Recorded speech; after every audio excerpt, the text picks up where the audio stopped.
কানের সমস্যা কিন্তু শুরু হয় এই বাচ্চাদের থেকেই। বিশেষ করে যেগুলো আমাদের দেশে কান পর্দা ফাটা বলি আমরা। এটা কিন্তু শুরু হয় বাচ্চাদের থেকে। এইভাবেই শুরু হয়। একবার কানের পর্দা ফেটে গেল, অটোমেটিক্যালি আল্লাহ তাআলা ব্যবস্থা করে দিয়েছে এটা হিল করে যাবে। আরেকবার ফাটলো ওটাও হিল করে যাবে। আরেকবার ফাটলো হিল করে যাবে। কিন্তু যত ঘন ঘন ফাটবে, যত ঘন ঘন পর্দা ইনজুরি হবে এবং যত চিকিৎসাহীন থাকবেন আপনি, তত হবে কি আপনার এই পর্দার ফাটাটা আস্তে আস্তে জোড়া লাগবে না, এবং জোড়া না লাগার জন্য কানের পর্দার মধ্যে ফুটা তৈরি হবে। এইভাবেই কিন্তু বেশিরভাগ লোকের শুরু হয়, কানের পর্দা ফুটা হয়ে যায়। এটা অনেক কঠিন সমস্যা, কমন সমস্যা আমাদের দেশে। আরেকটা এতে আরও বেড়ে যায় এই কারণে, এই লোকজন যখন পুকুর টুকুরে যে গোসল করে চুপ দিয়ে, তখন কানের মধ্যে ইনফেকশন হয়ে যায়। তো প্রথম কিন্তু প্রাইমারি হলো কি কানের পর্দা আপনার দুর্বল থাকতে হবে অথবা ফাটা থাকতে হবে। কানের পর্দা যদি দুর্বল না থাকে, তাহলে আপনি কানের মধ্যে ওই চুপ দিলে বা ডাইভিং করলে, যারা ডাইভ করে অলিম্পিকে, তাদের সবার কানের পর্দা ফেটে যায় না, তো ওটা কিছু হবে না। কিন্তু সমস্যাটা আপনার কানের পর্দা যদি গোড়া থেকেই সমস্যা থাকে, তাহলে কিন্তু এইগুলো, এই যে পানিতে গোসল করা, পানি ঢোকা, চুবা আর ডাইভিং করা, নিচে পানির নিচে যাওয়া, এগুলোতে আপনার সমস্যা বেড়ে যাবে। এটা একটা জিনিস।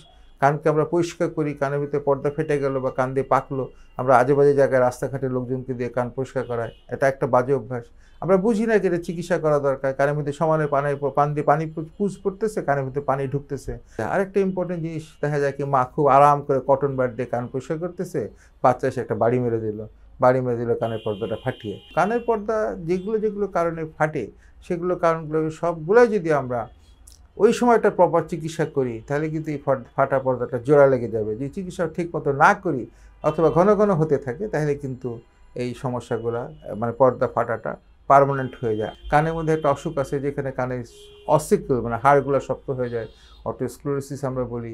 কানের মধ্যে স্নায়ুটা চলে যায় হঠাৎ কোনো কারণে। সিম্পল ভাইরাল ইনফেকশন, করোনাতে হতে পারে, চিকেন পক্স হতে পারে, যে কোনো ভাইরাল ইনফেকশন। এখানে একটা ব্যবস্থা হলো, কানের স্নায়ু যদি সম্পূর্ণ ড্যামেজ হয়ে যায় স্নায়ুটা, তাহলে কিন্তু অতি দ্রুত চিকিৎসা নিতে হবে। আর আপনার 1-2 মাস পার হয়ে গেলে চিকিৎসা নিয়ে কোনো লাভ নাই, এটা আর ভালো হবে না। তবে মনে রাখতে হবে, এমন অসুখ যেটা আপনার কানে আছে, যেটা ভালো হচ্ছে না, আপনার অবশ্যই বিশেষজ্ঞ শরণাপন্ন হওয়া উচিত, দেখার জন্য কি সমস্যাটা কি, এটা কি আরও খারাপ কিছু হতে পারে কিনা।